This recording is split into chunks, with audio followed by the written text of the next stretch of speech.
Howdy, and welcome to Risky Standard, an actual play podcast featuring a rowdy group of best friends playing tabletop role-playing games together. I'm your host and GM, Mitch Broesder.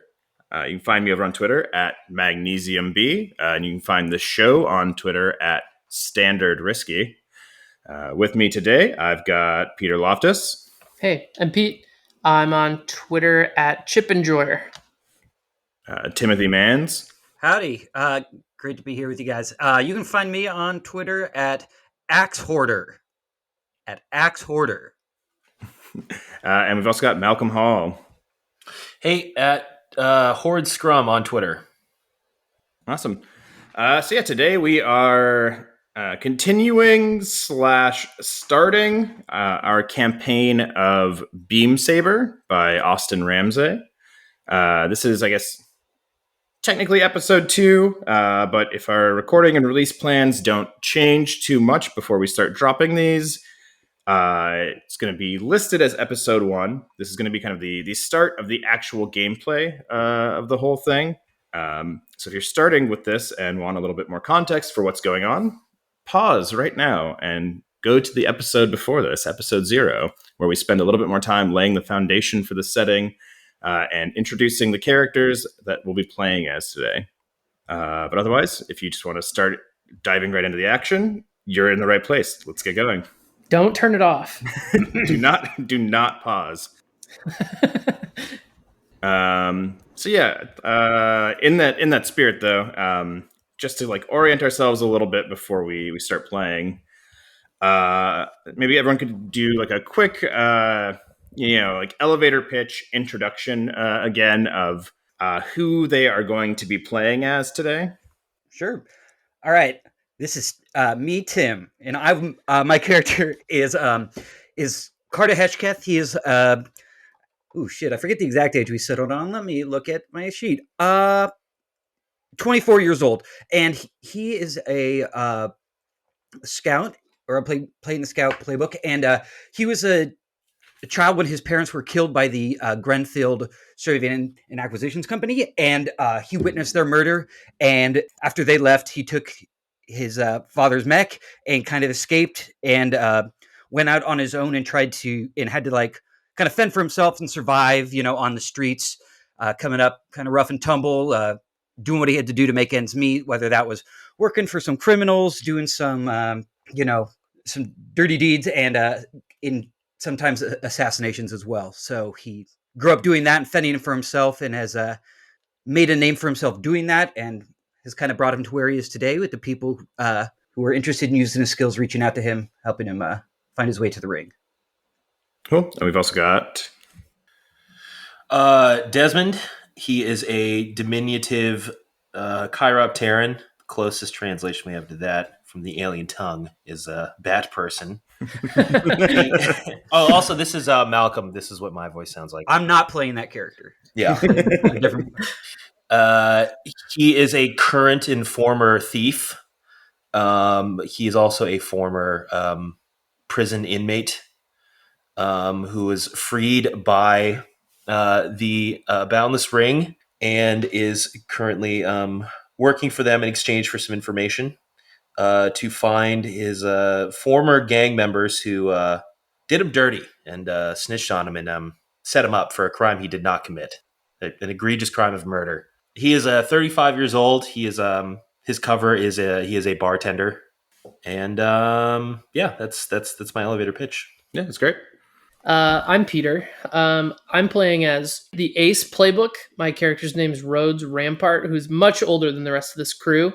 Talking like a century on these guys. So a lot older. Rhodes is a robot cowboy who's an outlaw folk hero of the ring in hiding. So previously spent some time helping to liberate some of these other systems, gained kind of a reputation, and then through kind of a series of escalating events has gone into hiding for the last 50 years or so, and has recently been pulled back into some of the inner workings of the ring here on Coronatus. Always getting pulled back in. Yeah. Just when I thought I was out. And of course, this squad you all are a part of, this grouping of individuals, is a group called the Black Star Constellation.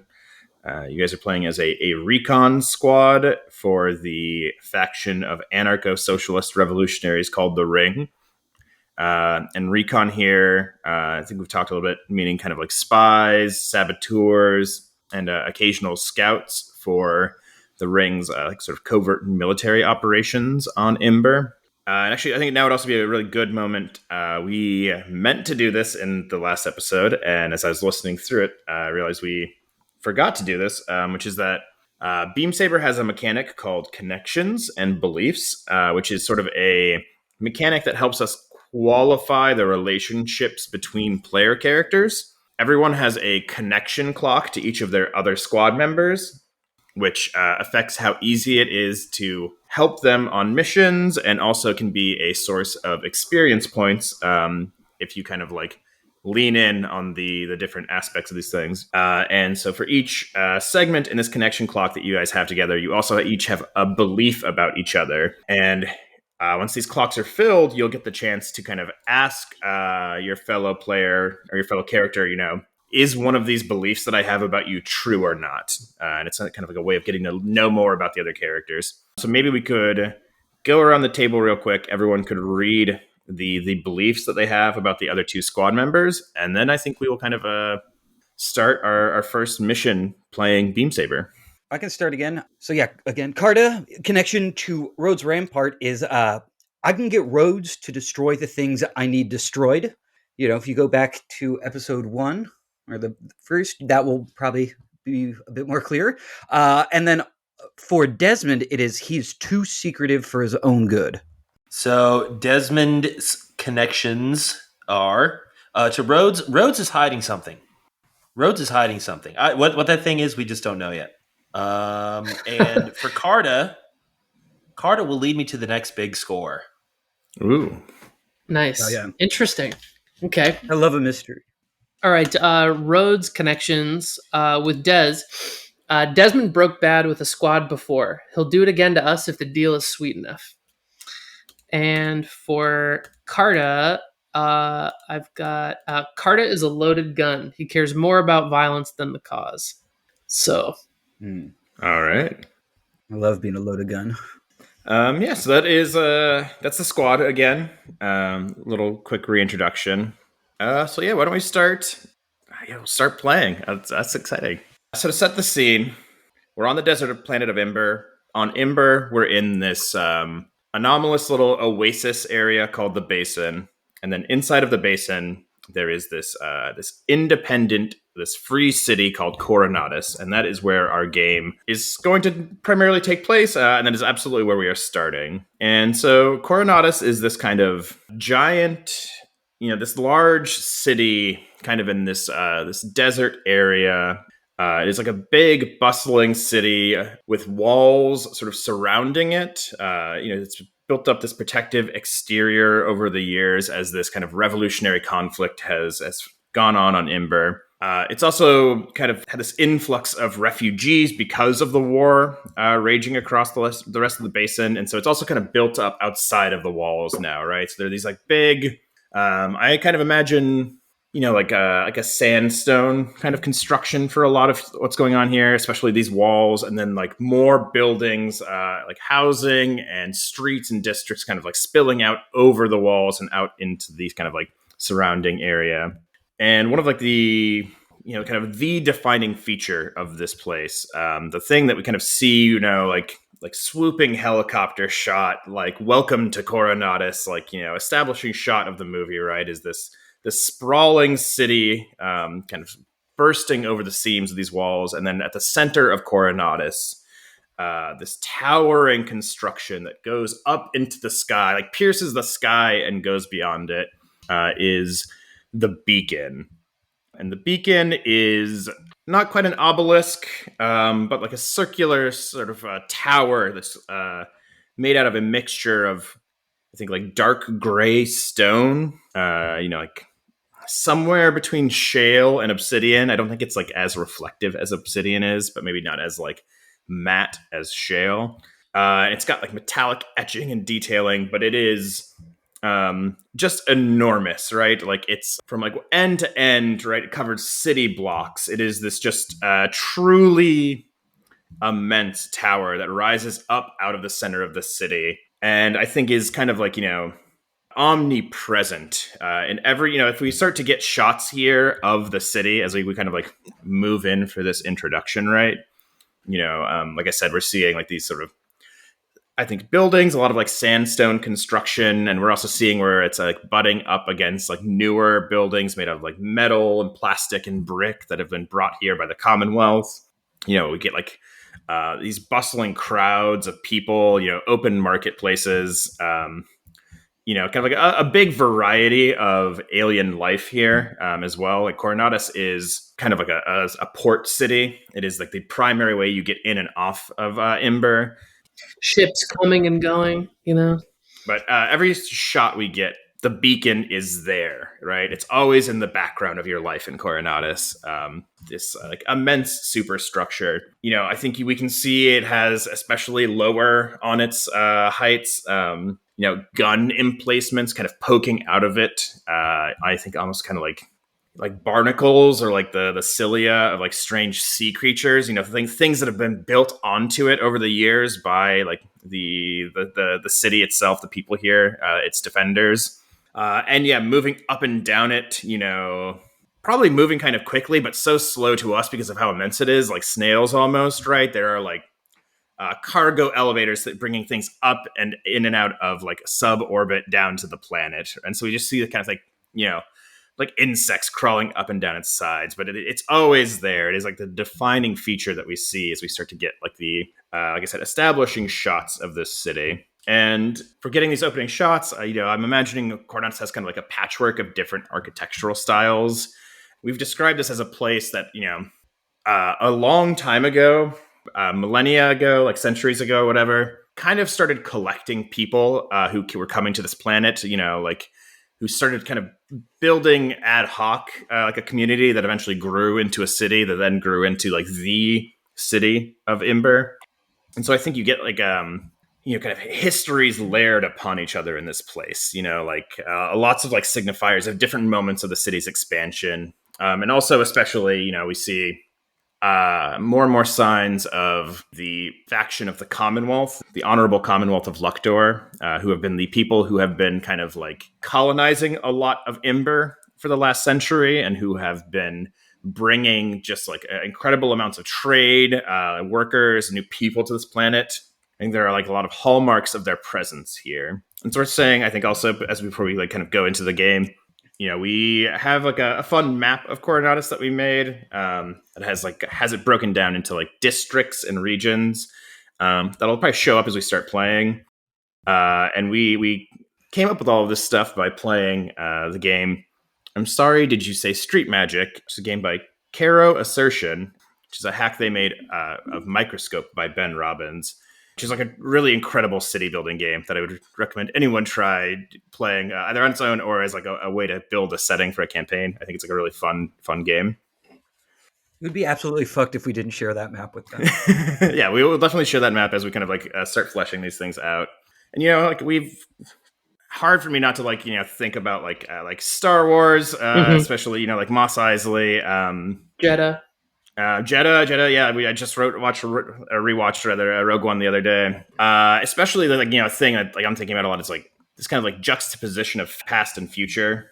Like high technology amidst like low technology. Yeah. Mm-hmm. I keep thinking of just like like when you see those like really messy cable boxes with like just wires pouring out of a node, like interspliced with sandstone. Absolutely. I definitely want to hit that note. I think there's like a lot of like cabling, there is wireless technology in this setting. We have mechs, we have giant things, but I think in my head, a lot of the technology in this world is still like hardwired. There are not a lot of like digital screens, right? I have it in my head that we see a lot more, like CRT monitors, even for like things that are like more advanced than that, right? Like there are probably vehicles that I think are like hover vehicles, but with controls that still have things like CRT monitors. These like big bubble screens. Right. Like neon and like sodium lights, and just like texture to things is the other thing, right? Like, there's very little here that feels like smooth. And when it does show up like that, it should feel like a little out of place, right? Probably the smoothest like plastics and like metals are constructions that we see directly tied to the Commonwealth and these new constructions of theirs. Well, it's sounding a lot like Seattle. All right. That's good. Leave that in. Can't leave that in, yeah. And yeah, so that is a kind of like just like a big picture. We are here in this, like I said, like is the last and the largest independent city on Imber. It is a city that is kind of governed by I've written here, governed by a bickering council. I think there's like a lot of political forces in Coronatus that want it to side with one of the 3 different factions that are kind of fighting for control over a lot of the basin on Ember. There's probably also like separatists, like independent factions that want to keep Coronatus free, but it's like a government that I think is kind of like constantly in a state of struggle with itself right now, trying to figure out what the future of this place is going to be. It's defended by a beleaguered militia. Like I said before, I think a reflection of like the war that this game is about, right? It is teeming with refugees. I think people are arriving every day from these smaller independent communities that no longer exist or have been destroyed by the ongoing effects of this war. And I think, as like a side effect of that, or as like a reflection of that, like, like if we get these camera shots of like panning through the street and like seeing life here, I think there's like a tenseness in the air. It's like thick with concern. Like a feeling like things might happen at any second. Do we see that? Sorry to interrupt you. No, go ahead. Like, are street level firefights a common enough thing? Like, scuffles that break out into like a, brawl? I don't know about like firefights. Like, I don't think it is quite at that level here. But I think we do see, right, like like demonstrations, right? Like workers' demonstrations, especially probably. Like I think an effect of the ring's presence on the planet is that like even workers in this like ostensibly like independent place have like become emboldened. And in turn, I think we see like like the civil security forces, and we see like corporate forces kind of like lashing back at those. I think we see like the looking at this map again, there's a place called Upper Highgrove that is like a district where like the elite of the Commonwealth who live in Coronatus are at. And like I think we see like there are walls within walls, right? There's the gleaming walls of Upper Highgrove, and there are the like armored security forces that protect the private armored security forces protecting like those citizens there, right? Like whatever that neighborhood is in St. Louis where the gun couple hangs out. Yeah, exactly. And there's also like I think in the same breath, maybe there's this kind of like I think kind of like excess of like libertine energy happening, right? Like I think, we have a place called the Shade District also on this map that I think is kind of like a night market where there is a lot of celebration, right? There's like, kind of like partying at the end of the world is happening. But it's a city like overall, like I think, right, like bustling is like the thought that comes to mind. I think it's a busy place. And that's kind of like the big picture of what this place is. And to kind of start things off, I kind of want to check in with these individual characters as we kind of get the start of things. I think where I would like to start here is like, it is night, right? It's not like dead of night yet, but it is late evening moving towards that time. And I guess I just want to like get a sense of where you guys might be at. Because I think what's happening here, where I want to start off is kind of a picture for where each of you are at when you are signaled by the squad's not leader. You guys have what the game calls a direct superior, who is kind of like the person who's in charge of giving the squad missions. This is like a character, a figure named Troubadour, and basically I think they do something to signal to each one of you like that it's time to meet. Because like we talked about this, you guys are like more like spies. or like rebels or like saboteurs. So I don't think that you get like a like call on your phone Right. that's Yeah. like, hey, it's time to meet me, right? I'm thinking more like, like chalk sigils drawn on a certain wall, or like lights left on in like certain buildings across from where you live, or like certain street lights knocked out in a sequence on a Mhm. street. We've talked about Desmond being a bartender. Maybe it's someone coming up and placing a certain order or something. But I just kind of want to get a picture, like late evening time, just like a snapshot. Where are these characters, and what's the signal that says something is happening? Come back to base. Come back to the place where you all meet. Yeah. Okay. I can go first. Yeah. Rhodes has kind of been, living in Coronatus sort of rough for the last, like I think 5 years or so, roughly.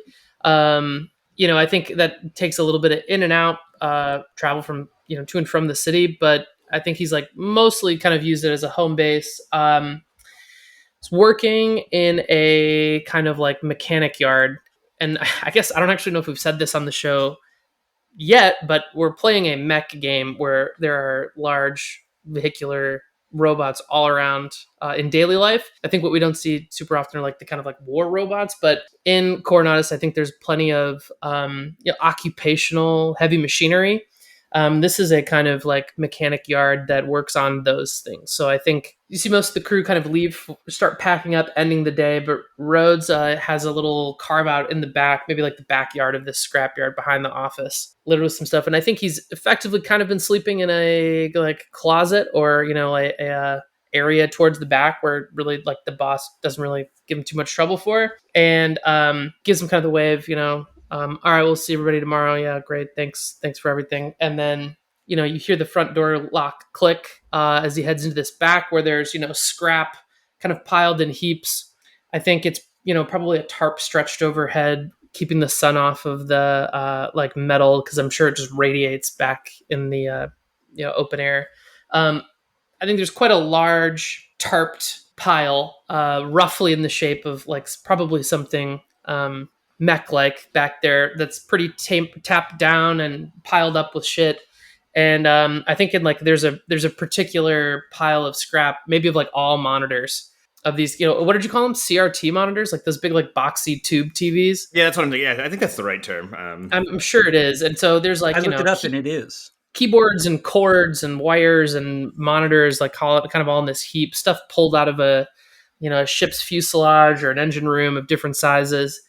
And I think as Rhodes is kind of tinkering on something that maybe is just off camera view, like under these tarps in this big mass, one particular screen like flickers on, like kind of, in this mass of monitors that doesn't look like it should work. And that's your signal to come back to the base. I know we said this like in the episode 0, but the home base is what we're calling low tower. Right. Yeah, maybe it's like it flickers on and it has like whatever the bead that, goes like top to bottom on those old TVs, and it, you sort of get like the outline of the ring in that bead. Oh, nice. As it goes, top to bottom. I think probably just looks at it and kind of like, grunts or something, and then grabs a pistol and heads for the door. All right. Cool. Carta, just taking his odd jobs here and there where he can get them. That's kind of how he lives. A little bit hand to mouth. Some jobs pay better and he doesn't have to do that much for a while, but he's just getting off kind of doing a pretty basic, not anything too criminal kind of thing. Just he was delivering some packages to an establishment. Nothing crazy. He just left, got his money. He's kind of counting it in his pocket as he walks past. He's walking past the store, and like a salesman is just going, furniture, furnish your housing, make it as beautiful as you want it to be. And he just kind of goes, here, kid, and hands Carta of a flyer, and it just says, for the low giant price, for the low price, any king could have its tower. Start come in and buy now, and now is and it's artfully done, so it's not too wild, but it is, as he walks by and looks at it, why would this guy give him a flyer? The guy just kind of nods and gives that, like, where you need to go. You won't want to miss this. Yeah.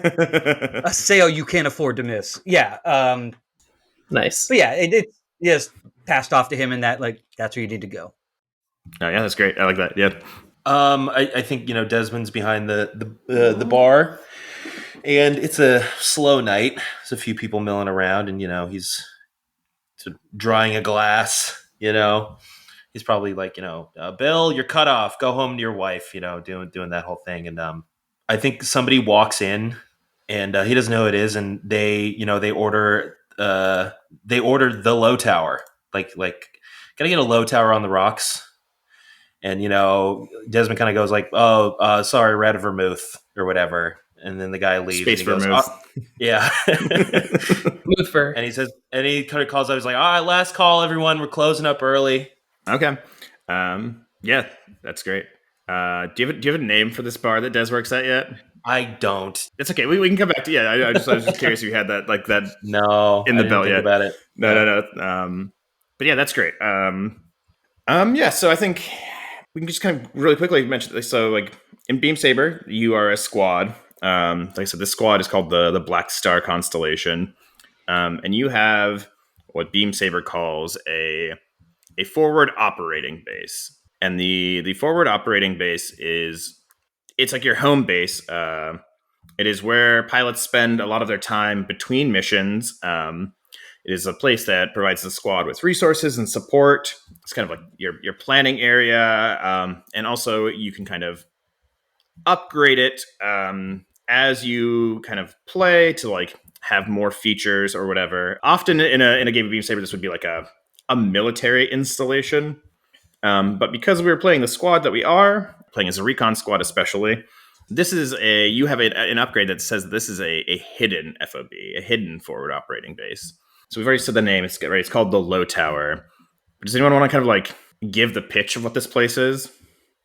Yeah, sure. Yeah, the code named Low Tower Base is like as Mitch had said, a hidden operating base, kind of clandestinely squirreled away in a scrapyard in the industrial sector of Coronatus, which is a pretty large area. I mean, like we said, there's a lot of like kind of shipping and receiving in and out of Coronatus by virtue of the beacon being here. So, we've talked a little bit. The beacon towers above the city, and it's a space elevator, right? Or has been retrofitted as a space elevator. Yeah, it has like it is not a space elevator. What the beacon is itself is kind of like an ancient machine from this like long lost historical era. We're calling like the first era, and it basically sends out a signal that lets people travel through kind of the great fathoms of space safely and find their way from one star system to another. But over the centuries, it has also like its exterior has been added onto. Then they have built a space elevator kind of onto it, and so it is used to move cargo in and out of Coronatus and into the basin more broadly. Most of the planet that we're on is this kind of like giant desert with storms. I think part of that is it's kind of hard to land spaceships and get them on and off the planet generally. It's not impossible, but it's difficult. So I think most of the cargo coming in and off planet, comes in through Coronatus, coming down from like the space elevator that's been built onto the side of the beacon. Mm-hmm. And I'm imagining with that same notion, there's probably a lot of stuff that's not worth sending back up that ends up in this kind of industrial side of town. So the scrapyard itself is not uncommon in this area. I think strewn about with like, all the kinds of stuff that you'd find in a shipbreaker's yard in general. So, like big chunks of like half a ship or kind of the ruins of a mech here or there, or kind of the like big, like we said, just piles of cables. Low Tower is kind of hidden in a yard full of that, kind of with an office towards the back, probably a small building there, and there's kind of a handshake nod with the actual scrap company. Which, did we settle on a name? We have not yet. If anyone's got like a good pitch for one, I'm open. Also, we hadn't also established. Is this the place that you work at, Rhodes? Is this the same thing? I guess I wanted to know that too. I think it's like in the same area, but it's I think Rhodes is like living sort of rough in a pretty dumpy, like it's like a chop shop more or less, where you could go and like salvage specifically like mech parts. Yeah. I think this is like a scrapyard of like the truest extent, where there's all kinds of shit. I don't think this is exactly here. It might be a little too on the nose. Yeah, But yeah. probably in the same part of town. It's like a walk. I think this industrial area has like you said, there's not one scrapyard here. Coronatus is huge and like I said, teeming. I think there are like definitely a number of these kinds of scrapyards in this sector, and probably a few more also in other parts of the city. Maybe some on outside the walls, but yeah. So I think it makes sense that you might be in a different one from the place where the base is. And I think you can probably see like shuttlecraft taking stuff from like the base of the beacon like to this part of town and just dropping stuff. Like it's not uncommon seeing these freight lines move in and out. I love the idea, like image of a ship like coming in low over and like bottom opening up and just like raining scrap into a yard. Right. And so I think this is probably a big part of the economy here, right? Is like the local economy feeds on this stuff, and you're getting like exotic material from far off systems coming out here as garbage, basically. But on Ember is probably worth good money.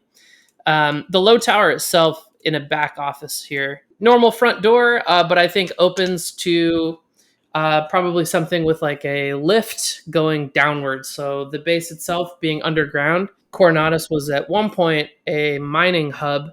The city itself kind of crisscrossed with mining shafts and even the old catacombs of the old Chiropteran Empire here. So the low tower itself serves as sort of a subterranean point of access to some of these transverse tunnels.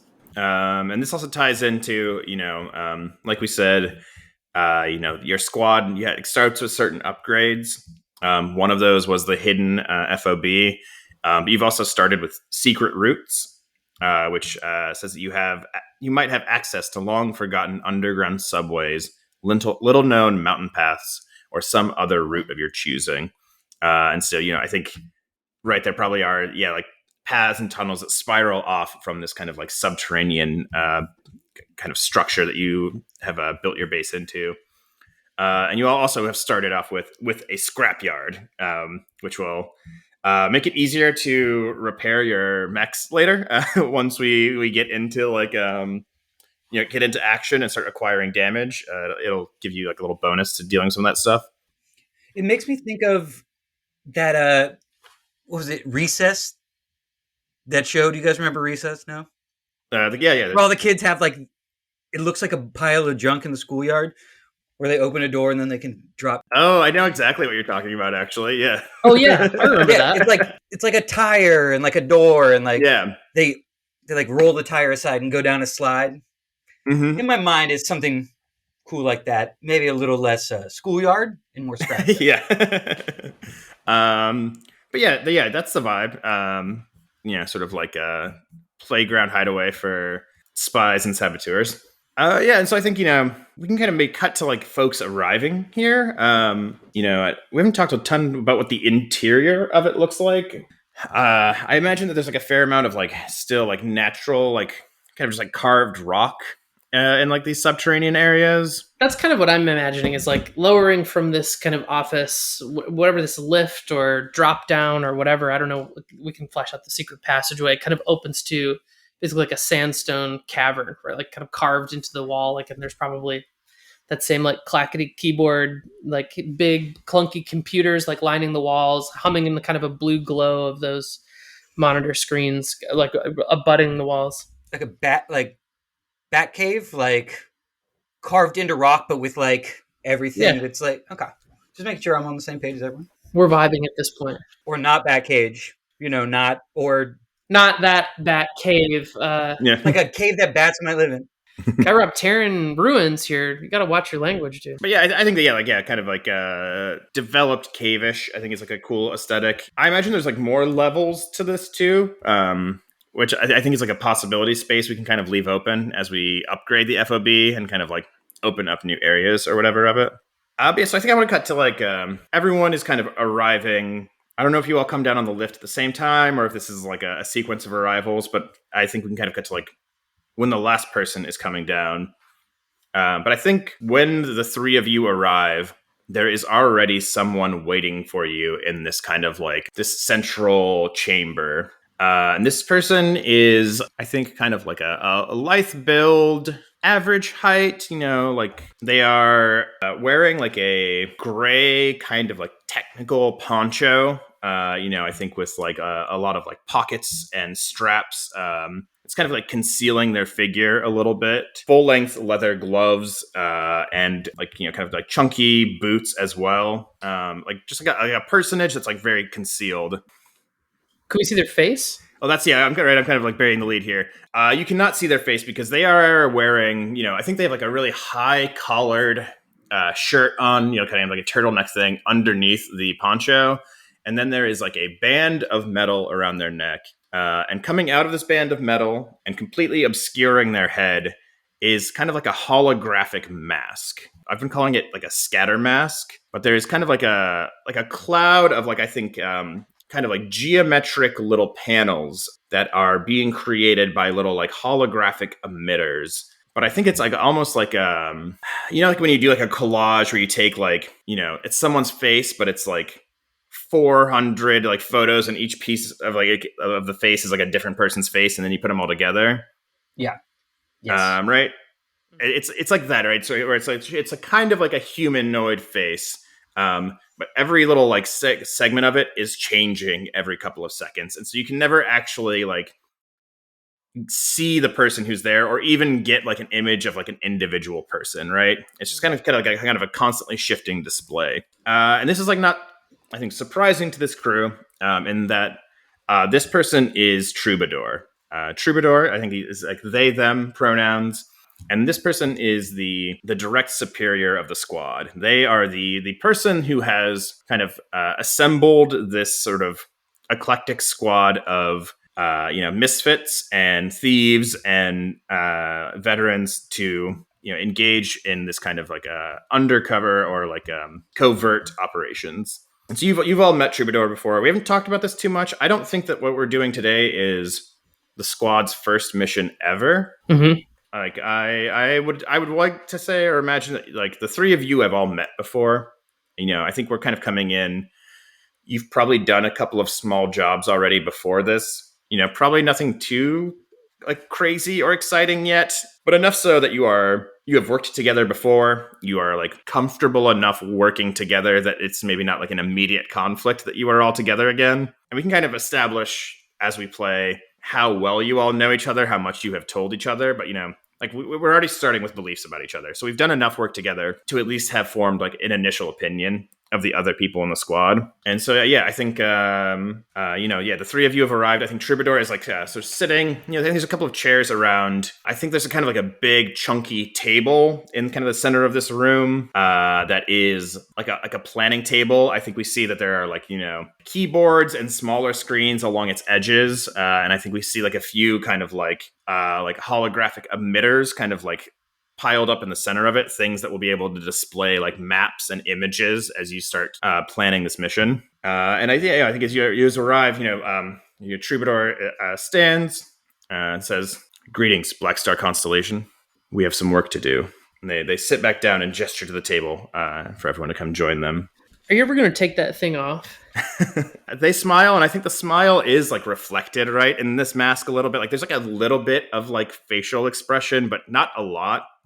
Someday, maybe. There's value in keeping a secret. So no. Don't get no easier to look at. Sit. I have a different face for you to look at. And I think they reach into this poncho and they draw out like a data stick is what I'm going to say it is, right? I think it's like a long, they don't have like a little USB. I think that they have like, like a 5-inch long, like 3-inch wide, and maybe it has like a handle, like data stick, right? Yeah, that they like slot into like a thing on the side of the machine, and there's like a slight hum and like a gunk as like the holographic like kind of emitters in this table start to warm up. Word to action. Yeah, exactly. They word to action. They warm up. There's a flickering kind of like blue-green light coming out of one in the middle, and then it pops and like kind of like solidifies, and it's displaying an image. Specifically, what it is showing is the face of a young Luctorian man. And I think this is like a good chance to explain. We've got Desmond, who's a Chiropteran, who is this kind of like bat person. Luctorians are the these species from the sort of like originating system of the Commonwealth. And I think they are still like one of the most widely represented species of people inside of the Commonwealth. And they are humanoids who I think have horns or antlers, but I think more like as I've been thinking about this kind of in the build up to this game, I'm thinking about them more as less leaning towards like deer kind of people and more like goats. So I think it's like a lot more like ram's horns. I don't think that they're like fully furred, but I think they do have maybe some like light, like a little bit more like hair or kind of like a light down to their skin. I think that their features are not like full like goat faces, but like there are, you know, like a flatter, wider nose. You got the cleft nose thing. Yeah, it's kind of like wider, nose. Little goatees. Billy Goat Gruff kind of shit. Harlow, I'm sorry, this person who's been displayed on the image, I've revealed something. The person in this image is clean shaving. They're young. I think they do have the square pupils that goats have, because that's just like a cool thing. But yeah, so it's displaying this, the bespectacled face of this young Luctorian man.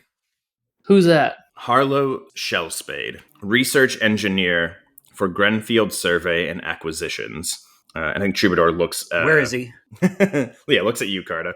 A specialist in First-Era artifacts. Earlier this evening, Harlow left his lab at the Grenfield offices here in Coronatus. He did not return home. Troubadour clicks something, some kind of control, and we get image of this young man holding some kind of briefcase, leaving those offices, and looking kind of hurried. It would appear Mr. Shellspade has been unhappy with his treatment at Grenfield and has been looking to take his skills along with a great deal of proprietary data belonging to Grenfield to an organization with a greater appreciation for them. Unfortunately for us, Mr. Shellspade's prime motivator seems to be money and not revolutionary zeal. Sources have revealed to us that Mr. Shellspade has been in talks to defect with this stolen data to the Luctorian arms manufacturer, Pennyroyal Armigers. Even with the revolution pounding at their doors, these capitalists can't resist the urge to stab each other in the back and steal the other's purse. The nature of Harlow's new employer, his own particular specialties, and the buzz that his disappearance has generated amongst the Grenfield networks leads us to believe that Grenfield has discovered some kind of first-era weapon or technology system with enough potential to entice Pennyroyal into risking corporate warfare to acquire it. A discovery of such scale would surely be put to better use in the hands of the ring. Do you not agree? How committed is he? Pull the pistol out, how quick's this guy going to change his tune? An excellent question, Carta. Our intelligence has not been able to turn up Mr. Shellspade's current location, but we have been able to confirm that the defection is currently underway, and we have what we believe to be the time and location for Harlow's intended meeting with Pennyroyal representatives, where they will seal the deal on his defection and exfiltrate him to a location beyond the reach of Grenfield's operatives. Yeah, well, we'll get to him first, and he won't have to worry about stabbing anyone in the back because he's going to have to be worried about being shot in his head. They hold up a gloved hand. Relax, Carta. I want you to find the meeting where this exchange is taking place. Surveil it to see if you can get any more intel on exactly what it is that Harlow has stolen from his former employers. And if the opportunity presents itself, acquire that stolen data and bring it back to us for further inspection. And so this is your mission briefing, right? This is the way that Beam Saber works, right? The gameplay takes place in cycles of going on missions, doing those exciting missions, and then we come back and kind of have a downtime where you can rest and recuperate and work on your own projects.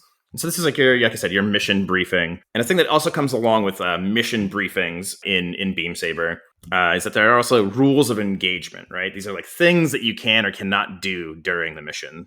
The rules of engagement here, I think Troubadour kind of starts to explain. This meeting is going to be taking place in the Meridian Freight Yards. And Meridian is a neighborhood or a district kind of that is south of the city walls. It is one of the largest kind of like outside the wall districts. And it is also kind of the primary hub for all land-based cargo coming in and out of the city of Coronatus. Kind of anything that's coming in I think there's like a big, huge train station in Meridian, and there are railways that stretch all across the basin, and all of those that come to kind of Coronadus all kind of terminate at Meridian, and then cargo gets brought in from there. And so there's like a large freight yard located in Meridian. And Troubadour tells you that is, our intel has told us that is where this meeting is going to take place. And because of that, your rules of engagement for this mission include no deployment of chemical, biological, explosive, or poisonous weapons. You are going to be in an area with civilian workers and civilian security forces. We don't want to blow any of them up, poison them, or otherwise cause like an incident in that way. And along that same line, Troubadour tells you that they don't want any preemptive use of force against non-hostile targets, or the deployment of disproportionate force or unwarranted escalation of force. And I think, the way they couch that right is like, things in Coronadus are tense right now.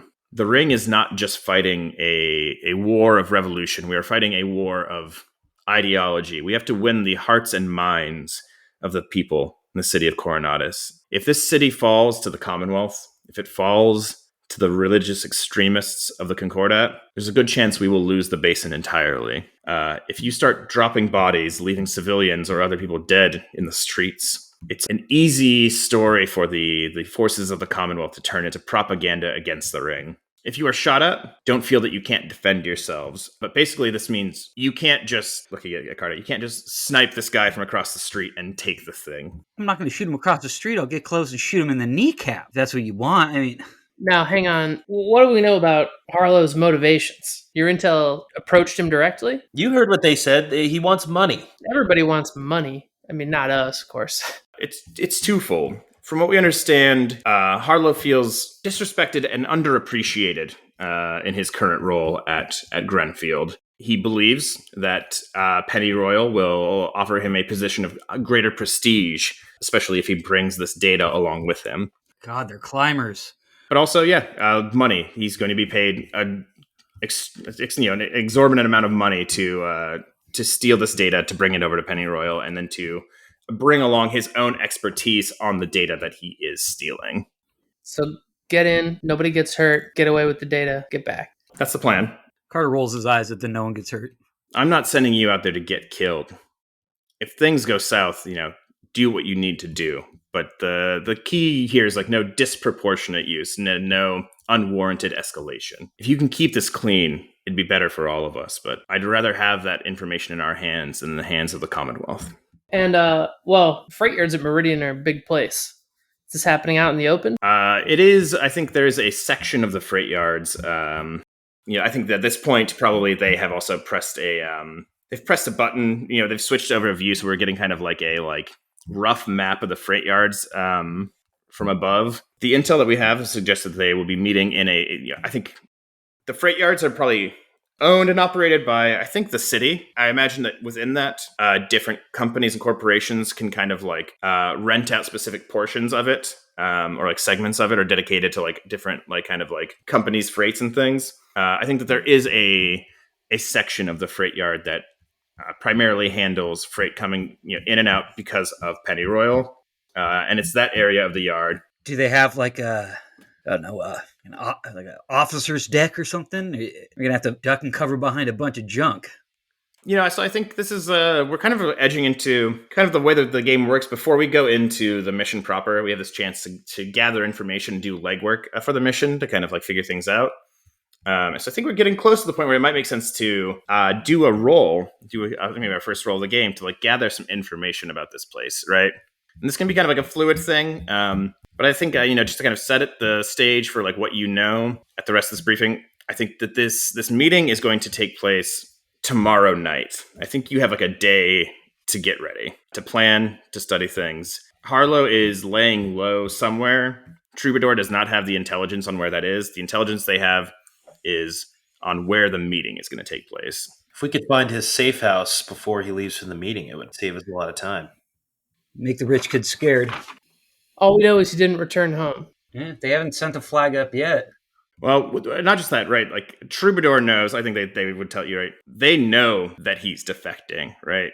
I think that they make that clear, right? I have a source who has made it clear to me that this person, Harlow, is defecting and is going to meet with representatives from Pennyroyal tomorrow night, at this time and at this place. Their kind of location, but until then, or his location until then, is a mystery to me. But like that is fairly certain. So, I mean, that's like finding a needle in a haystack the size of a city. If you want to try and find him before then, you're welcome to try, but I think it's easier to hit a stationary target than it is a moving one. Well, it seems pretty straightforward to me. Find a thing and steal it. Yeah, well. I'm sure it'll work out just like that. Yeah, don't keep their mouth shut. Climbers like that, I don't know, maybe he's talking to someone. We got a day to put the ears to the street. I mean, Carter's got a point. If he's really feeling disrespected and underappreciated, I bet he's gabbing about Yeah, it. he's not shutting up. He's not shutting up for anyone. But he's holding something valuable, so that piece close to the chest. I don't know, maybe you can drum up some contacts. You might know somebody. Yeah, You're close with Grenfield, as I recall. yeah. Yeah, I got a few things that I know about Grenfield. I'll try to use them for our benefit. It's like I always do. No, Carter does agree that there are enough people out here that if maybe something's being said, talk to the right people, that might get back to them.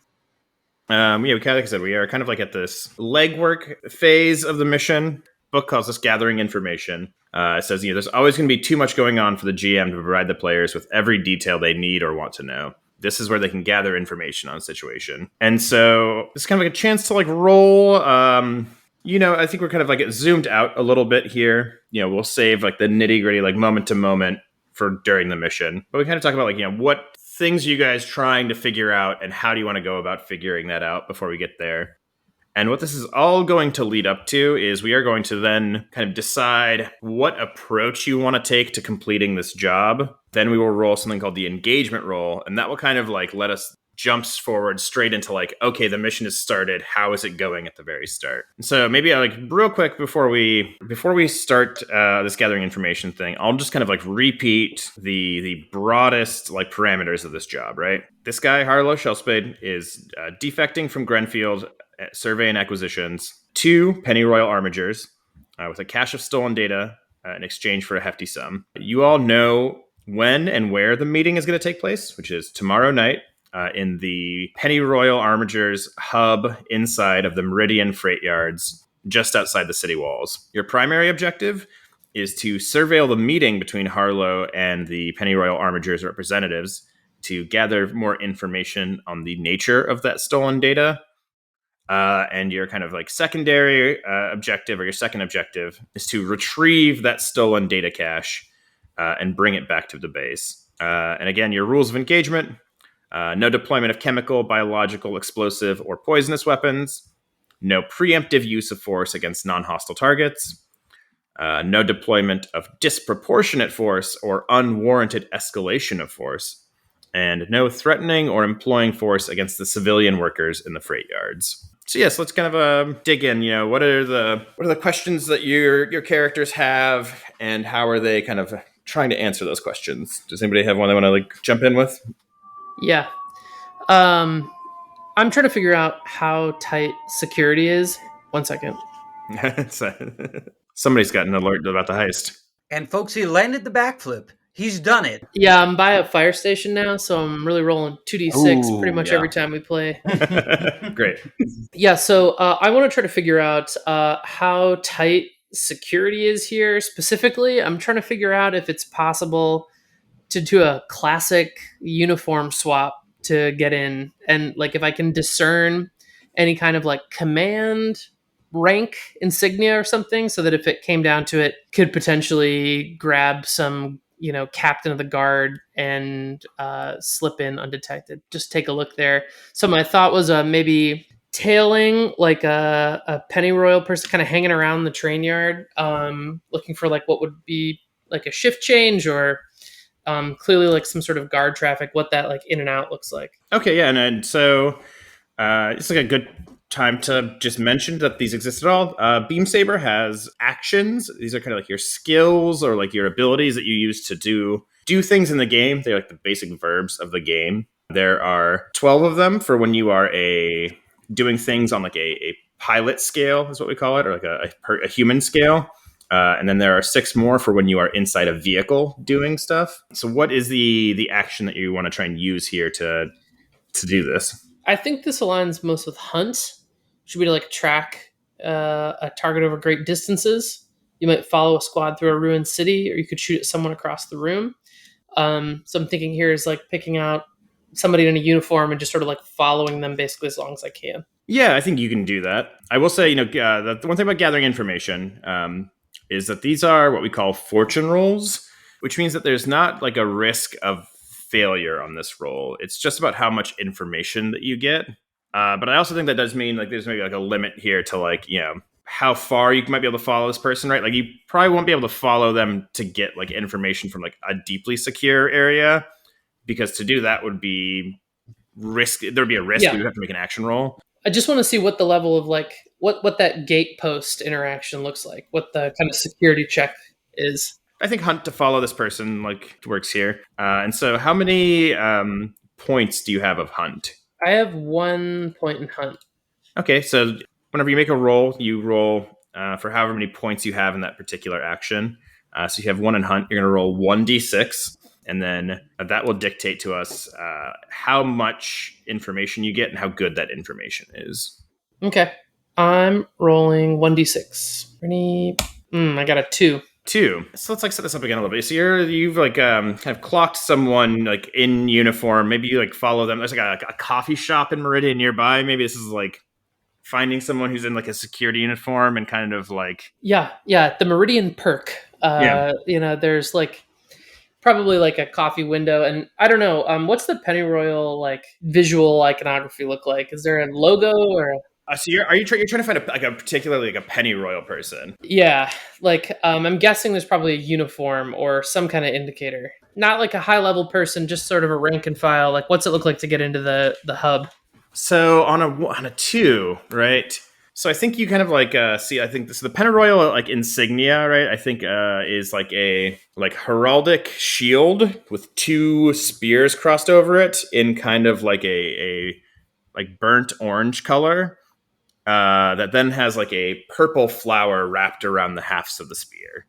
And that's like that's the symbol for pennyroyal armigers. And so I think like, you see someone who's like, I think a lot of people working in the freight yards, right, are probably wearing just like kind of like blue jumpsuits. And I think like, yeah, this person has like, on the shoulders, like on the side of the arm, on the shoulders of their jumpsuit, right, is like that pennyroyal symbol. But I think they also have like a kind of like an ID card, or something like on a lanyard, or like on a the zip things. Yeah, like a zip pull, like right on the front of their uniform. There's probably a couple, like 3 or 4 big entrances into the freight yards. That trucks are loading in and out of, and then there's probably like one like workers entrance that is like smaller. But I think right on a 2 is tricky, right? Like because you're not going to get a ton of It's not good information. Yeah. What you're able to figure out, right, is like no one is really let into these freight yards without having to pass through, each one of the entrances has a guard station, right? And so there are any vehicles that are coming in and out, like they stop, I think there's like small, like guard stations, not like a full building, just like a little like hut or whatever. It's like when you see somebody going into an army base in a movie. Yeah, exactly, right? I think you have 2 or 3 guys, depending on the thing, come out. If it's a truck or something coming in with a cargo, they examine it. There's probably like they're looking at a manifest or whatever. They scan the manifest. They let the person in. Okay. You are able to track this person to the employee entrance, which I think actually does have like I don't think that they're driving into the yard. I think that they're coming into the yard. I think they're like parking somewhere outside of it and then coming in on foot. And I think that they are coming into this like building where you can see like, they come up, they have to scan their card to be let in. And I think, that there's like a screening process inside this like small building. And then they come out the other side. And you can see this through like the chain link fence or whatever. Okay. But they come out the other side then. So to get in, you have to like pass a scan ID. And then I think, there's like and this is also for people coming out, right? There's an in and out section of this like kind of like long, not quite a hallway, but like a little building right there. I think just to make sure people are not coming or going with valuable cargo. Just to check the tech here, let's say not scanning, but it's like a punch thing. You got to insert it. Oh yeah. Clocking in, right? Yeah, there's probably like a little employee building past that. Sure. Okay, so truck, interesting. There's something there. Yeah, I would say, from where you're at, right, you can see, like there's a small little structure that they come in that I think is like checking ID, you're let in, and I think you can see like freestanding a little deeper inside the freight yard is like a squat, like 2 or 3 story building. That is like the kind of like Administrative. It's like that is probably where that person then goes to like punch in for work, right? They scan in to get in through this smaller like gatehouse. And Okay. they pass into the yard, and then they're able to go and like clock in and like start the day. Okay. And so this gatehouse is like a security apparatus that's just to make sure that you're supposed to be able to get in the first place, and that you are not bringing in, or more specifically, that you're not leaving with anything that you shouldn't be. Got it. Okay, that's good.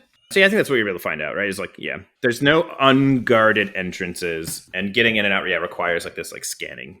It requires like an identity card. And I guess, are we doing this the same night? Because the meeting is the next evening, right?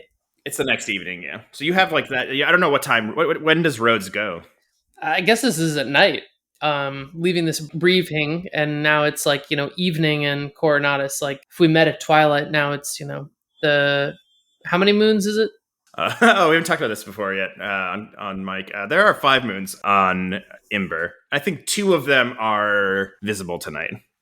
Okay, so yeah, as these twin moons kind of peek past the horizon, I think maybe unusually clear here.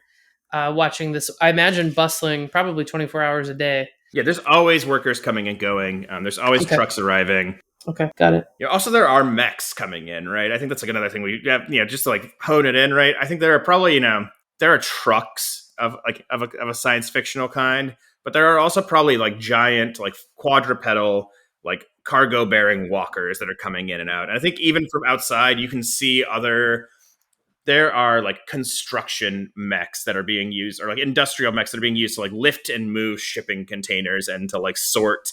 Yeah, I'm imagining like past that 2-3 story building, you can see like big, machines like loading freight. Yeah. And there are like cranes, right? I guess the other thing you get here, just because this is you're going there, you're seeing it, right? Even from the outside, it's clear. This place is like a giant maze of like shipping containers and alleyways made by like all of these different like storage devices and like these like pieces of freight. Okay. Yeah, like in the seaports and like the big Yeah. AT-AT walker things. Okay. This is like the opening of like season 2 of The Wire.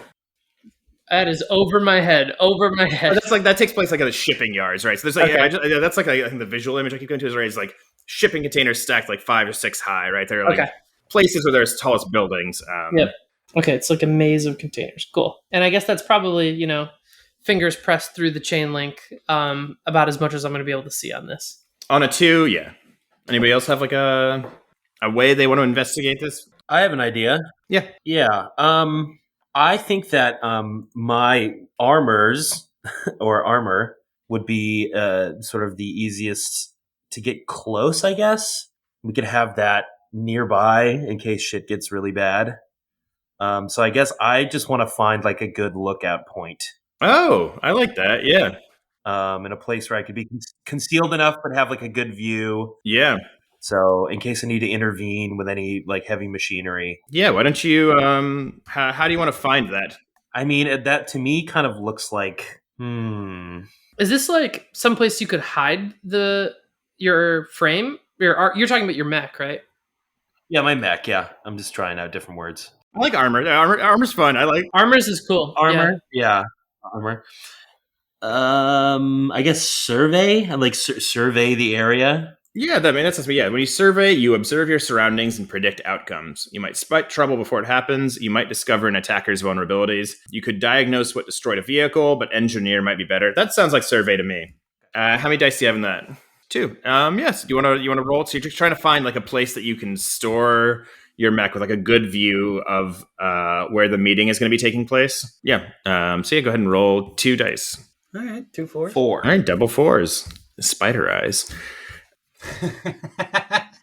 Whoa. Spider eyes. Ooh, spider eyes. Yeah, a lot of people don't know that one. Oh. So yeah, this is a 4. A 1 to 3 provides limited information. A 4 or 5 provides standard information, and a 6 provides great information. And so, like on standard, right, I think this is like mostly right, just like walking around the area, and you're just kind of like scoping out the buildings. And standard information, right? This is maybe like a. I think that there's like a warehouse, right? That would make sense, right? If there's like this big shipping area, right? Maybe there's like a warehouse near the freight yards that is like oh, you know what it is actually? It is like a storage warehouse for armors. And so it's very tall, so it can contain, we haven't talked exactly about what the size of mechs or armors can be in this setting.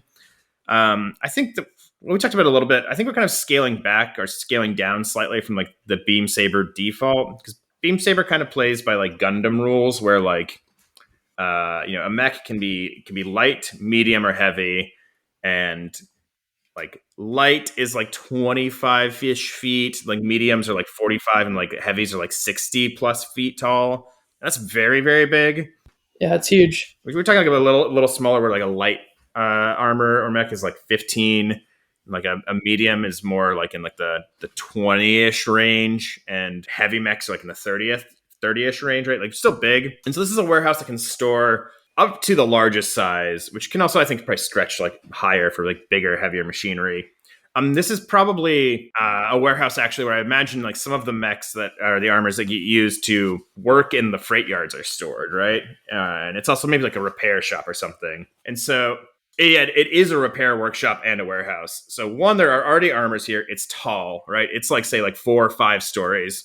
And it is kind of like at such an angle, kind of diagonal to one of the corners of the freight yard, that you will actually be able, I think, to like get like a pretty straight line of sight down to where the Pennyroyal kind of hub inside of the freight yards is. And also, there's always the sound of like, I think, machines being worked on inside this warehouse. So also, it's kind of loud over here, which might be able to help cover any sound that you would make, like bringing your own armor up there. You have found a vantage spot that is like about as near as you can get. Like you're not like right up against the fence, right? There is still probably like, this is like diagonally like across like a thoroughfare, a street from the place, but you can get like a great line of sight down to it. And yeah, you can get kind of a vantage point to see what's going on inside. I think there's probably still like some obstruction just because of the way the shipping containers are stacked, but you can kind of get a sense of like where down in there kind of like the big open space inside of the Pennyroyal hub is, and you can kind of get a line of sight on all of that.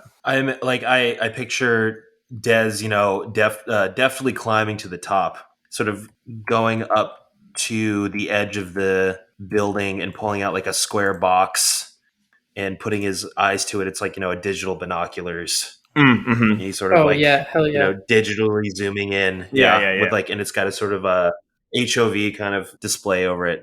So I can see exactly how far away things are. Oh yeah. I love that. Like the rebels in Yavin 4. Yeah. Oh, love it. Great imagery. Absolutely. Yeah. So yeah, you've got, you have found a spot, and it's like a pretty good one for having kind of like a covert vantage point and staging point for this mission. Okay, going from that, I don't know if this is maybe shifting a little bit of the timeline forward. Okay, yeah, we can kind of play with time here a little bit. This is where Carta does like the gather information is closer to like the night that it's happening. Mm-hmm. We got Rhodes doing their recon. We got Des setting his machine up. I wanted to see if maybe using survey, if I could do like, you might discover an attacker's vulnerabilities in more like, I've been watching throughout the day and seeing like what shipping ports have been like either closed down or have like more activity going through it. Yeah, I think that works. Yeah. That it is the shift throughout that next day, hearing like, after watching it, the next day, it's just like, okay, it seems like people are not going through this exit anymore. And they've got a lot more guards. Yeah, or what's just to add some color on that too, is like the VIP transports, right? If he's literally this like hot commodity, if they're doing a lot of freight, is there like a special... And I guess that, yes, that's what I'm saying. Like either, through the sniper scope or whatever, It is like I want to see if there's any type of like personnel change that is seemingly specific to like we want this entrance to be guarded more, and I hope that's not too much similar. No, I think you're hitting like you're like looking at the activity inside the yard versus like the ins and outs. Right, yeah, we're just seeing like why all of a sudden are like the presidents of corporations starting to like gather and get into their transport stuff in this zone. Yeah. Well, I would say, just like to be clear, there are probably no presidents of any corporations here. This is like a freight yard, right? The stuff that's coming in and out is like shipping containers, right? It's pallets of materials, etc. But somebody must be arriving, right? I guess that was my thought too. That is there not someone who would be higher up? Maybe not. They're coming for this meeting. Yeah. I think seeing that is probably the mission. Right. Mhm. But I think this could still be used to like see like what's the activity in there in like the hours leading up to the mission, right? Something is off with the way that. Okay. Yeah. And I think this could also be like maybe just also getting a picture of like what the security routine inside is or something like, right? Yeah. That works for me. That Survey, sounds like survey. Yeah. Yeah. How many do you have in that? I have 2 in survey. Okay, cool. So yeah, roll 2d6 and Let's see. see, and then we can talk about what you see.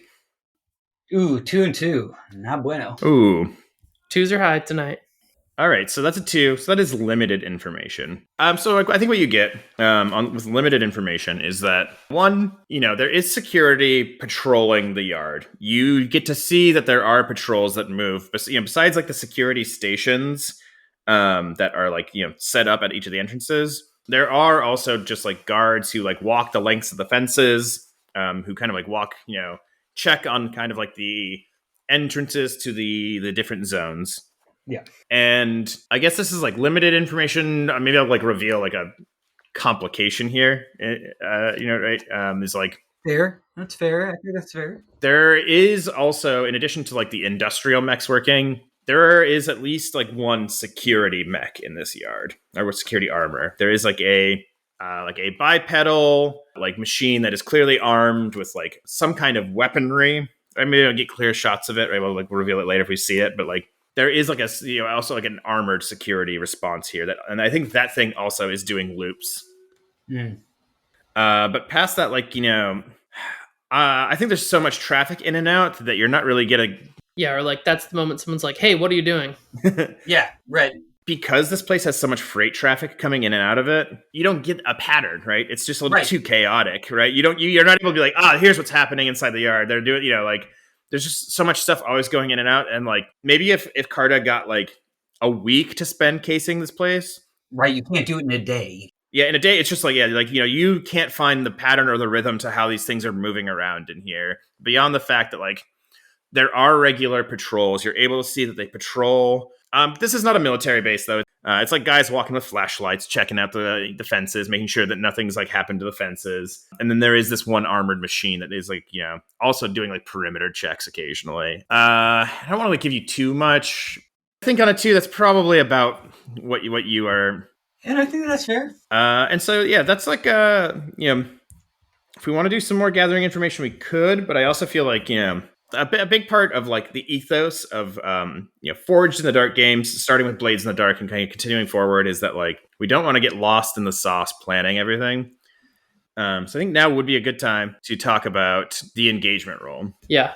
So we've kind of planned the mission a little bit, or we've at least like looked at like what's going on. So we should talk about like what the squad's plan is going to be. What do you guys want to do? You know that there's going to be a meeting taking place in this yard, inside the kind of like the pennyroyal section of it.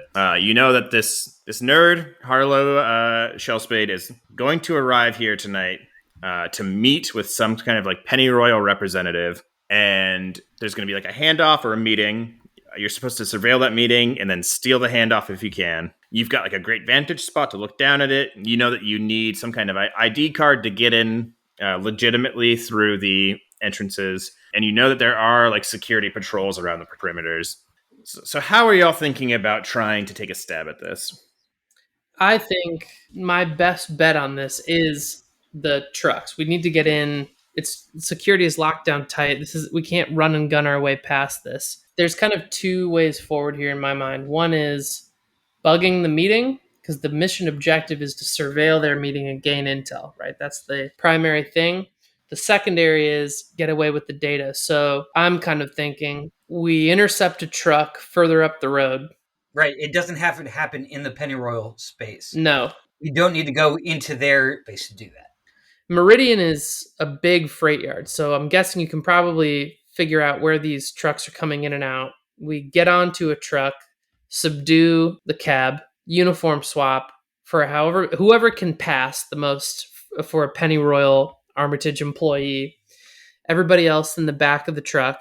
Hedge our bets on the manifest and the ID card. Then we'll figure out where we're going inside. All we got to do is get past that gate. Then we can just drive around. I mean, Des, are you planning on keeping your armor in that repair yard?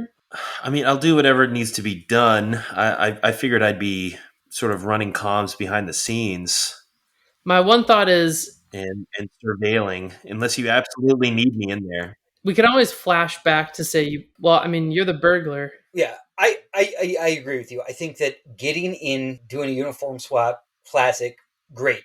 I'm just worried about what we do to find it in that big of space without us just looking like fucking clowns on a clown car trying to drive around.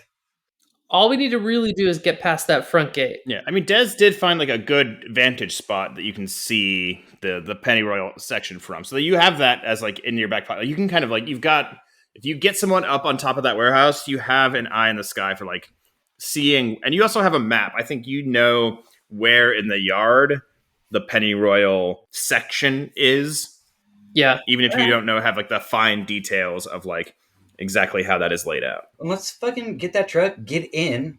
If Rhodes wants to drop Carta off somewhere to also do different coverage or whatever else there is. Well, sorry, one question I realized I did not ask in my gathering information was what are the like, is Pennyroyal all one? Are they all Luctorian?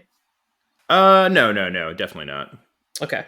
So also, not to lend you too much aid, I guess, as the GM, but getting into like the freight yard generally doesn't require being a Pennyroyal employee, right? It just requires being a employee of Meridian. The freight yard's one thing, but getting into the hub's another, right? I'm guessing everybody getting in there in those trucks is Pennyroyal, right? You got limited information. I don't think that you know exactly what the security situation is on the interior of there. You don't know if we need to just get into Meridian or whether there's going to be another check at a Pennyroyal. Because I think if Carta or you had gotten more than a 2, you would have a better sense of what the interior security is. I think you just know what it means to get into the yards. I think because of your limited information roles, I don't think you guys really know what getting into, because it's possible. I would say I'm a low information voter. I'd say on one hand, it might just be that you could just drive right in and it's just shipping containers stacked, and that's just their area. Could be worse. It could be like a separately guarded area. Right. Yeah. This admin building, I've kind of been putting all my eggs on that basket. Could just be like the snack room, as far as we know. Yeah. I love that. I'm open to ideas. My pitch is maybe we split. Des takes the Mercuria to some sort of concealed point there. My thinking is your armor has like an active camouflage piece, right? So that's probably going to be helpful if we actually manage to steal something. Yeah. And then maybe Carta and I work the truck angle, try to get boots on the ground and try to bug the room. I guess point 1 being find the room, point B being bug the room, and then do what we can to like get a hold of this thing, or I don't know, kill Harlow in the process. I don't know. Oh, we've been told not to kill anyone, but I think that there is also something for distraction. You have someone who's there to collect information, and then some shots go off in the background. Maybe that happens, and people get nervous and they start going around, and in confusion, you are there to swipe up some information. What do you guys think? Any other ideas? I don't know. That's just one. I definitely think getting the truck in there and Carta and Rhodes doing something to get through that first gate into Meridian is number 1 goal. The Mercuria has like countermeasures, right? Like you could like fry like local sensors. Like you could like basically cause a small blackout, right? You have electronic countermeasures. Creates static that prevents wireless transfer of information. Yeah, I guess so. Yeah. Yeah, we're still figuring out some of what we have on the First table. time I read that, it seemed like the first time I read that, for some reason, it sort of translated as like it blocks information from my information, but I guess it could be any. Yeah. Localized blackout might really help us here. Like even if you just have like a disruptor array that can just like knock out Ooh. or create some disarray. Because even if we have one machine like in a convenient location and two people on the ground, like this creates a little support structure here. And we've got throat mics. We should be able to communicate. That's my pitch. I think that's great. Sounds good. So the thing that we need to know then, before we do this engagement roll, so the tactic is the squad's method for taking on the objective. This is a general strategy and requires just one detail that explains how the mission opens. And there are 6 types of tactics that we could take, and each one has a different kind of detail it needs. So I'm just going to list these real quick, and then we can kind of talk about which one you think this plan is. Assault is open violence against the target. The detail is the point of attack. Deception is luring, tricking, and manipulating the target. The detail is the method of deception. Scientific is engaging with technological power. The detail is the unusual procedures used. Social is when the squad negotiates with, bargains with, or persuades the target. The detail is the social connection. Stealth is for taking action undetected. The detail is the point of infiltration. And transport is carrying cargo and people through danger. The detail is the route and the means. So which of these do we think this plan is? Stealth. Well, going by the rules in the book, stealth is taking an action undetected, which I think this maps pretty cleanly to. The goal is to get in and out without being noticed. At the bare minimum, to just bug this meeting and maybe take away the data. I'm willing to eat the XP if we don't manage to be undetected, but Right. If we do as well as we even want with the information we got in like reconnaissance stuff, like stealth would be our best bet, and if we can get in there to even bug it, best case scenario. So Yeah, I think like stealth or deception, like this could kind of fit either way. So if we're saying stealth, the detail is the point of infiltration. What is the point of infiltration? versus deception, where the detail is deception. I don't know. I guess the stealth thing is either way, we're getting through the security Yeah. to get into the meeting. Yeah, so I guess like the point of infiltration is disguised as Disguised as the pennyroyal employees, or rather, truck drivers. Rather, yeah. anything that gets us into the meridian. Okay, so after planning the mission, we jump right into the action where we see the squad encounter their first obstacle. We make an engagement roll to see how severe the situation is when the squad gets into it. The engagement roll dice pool starts with 1 dice for plain old luck. We add additional dice for major advantages, and we remove dice for disadvantages. So we're going to kind of go down this list together, add and remove dice. That will give us the final dice pool that we will roll to see what kind of position you guys are in when the mission starts as you get to the first obstacle of the mission. So you have 1 dice, like I said, for plain luck. First question here, is the mission bold? We're leaving a lot up to fate in that regard. Yeah, I'd say yeah. You'd say bold. This is a bold-faced lie for sure. Worth reminding ourselves here, too, as we think about all this, that the squad's reputation is daring. And if we live up to that reputation, we earn XP as we play in the mission. Say bold, yeah. I'll give it to you. So that gives you 2 dice. Is the mission especially complex? Surprisingly not complex. Surprisingly not. Yeah, surprisingly not. Yes. Pretty straightforward, right? Disguise yourselves, drive in there, and rob some people. Does the mission exploit the target's vulnerabilities? I mean, hustle and bustle of a train yard. There's a lot going on. It does exploit that maybe a lot of things are coming in and out. So if we can do what we need to outside of the gate, that by the time we get there, it's a badge is flashed, plates are scanned, like we're in. Yeah, I like that. I'll take that. Take another dice. So that puts you at 3 dice so far. Is the mission's tactic ineffective against the target? I would not say that it is. So you're good there. You don't lose any more dice. Is the squad receiving external support for the mission? Not currently. No. All right, so we don't take any dice there. Is anyone interfering with the mission other than the target? You tell me. I will tell you. So take away 1 dice. Fuck. Oh. So that is, now you're at 2 dice. And then we ask if there are any other factors affecting the mission, taking a dice for each one that benefits the squad, -1 dice for any that hinder them. But I don't think in this instance, unless anyone can really pitch something to me for gaining one, or for some reason wants to pitch one, a reason for me to lose one, I think we could maybe just roll with the 2 that we have. So the engagement roll assumes the pilots are skilled survivors and have prepared to arrive at the first obstacle. There's no need for sneaking closer, checking for traps, or other cautious approaches. This engagement roll kind of covers all of that, and it leads us just right up to the first obstacle of this mission. So who wants to make the roll 2 dice to tell us what your starting position is? I mean, I'll do it. All right, Carta.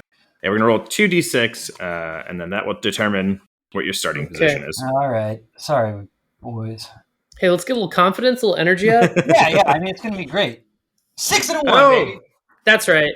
A highs and lows. Okay, 6 and 1. On a 1 to 3, the squad's starting position is desperate. 4 to 5 gives them a risky position. And a 6 provides a controlled position. So you're going to be starting this mission in a controlled position. When we reach the first obstacle, you will be, like I said, in a controlled position. We'll talk more about position when we get to that moment and what position means as a game mechanic. But just generally, very basic things here. When you are in a control position, you're acting on your terms and you are exploiting a dominant advantage. So you have a clear shot, a major advantage. You're free of danger. You're in control. So when we get to that first obstacle, and when we start playing that part, we'll talk about what the first obstacle is. I feel like it might be hijacking a truck.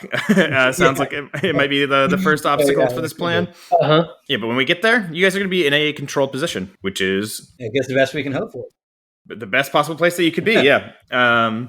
Whew. 6 feels good. Nice. That doesn't hurt. And so, when we start this mission, you guys are going to be stealing a cargo truck, disguising yourselves as the drivers, and heading on into the freight yards to track down Harlow Shellspade and his cache of stolen data during his intended meeting with the Penny Royal Armiger representatives. Fun.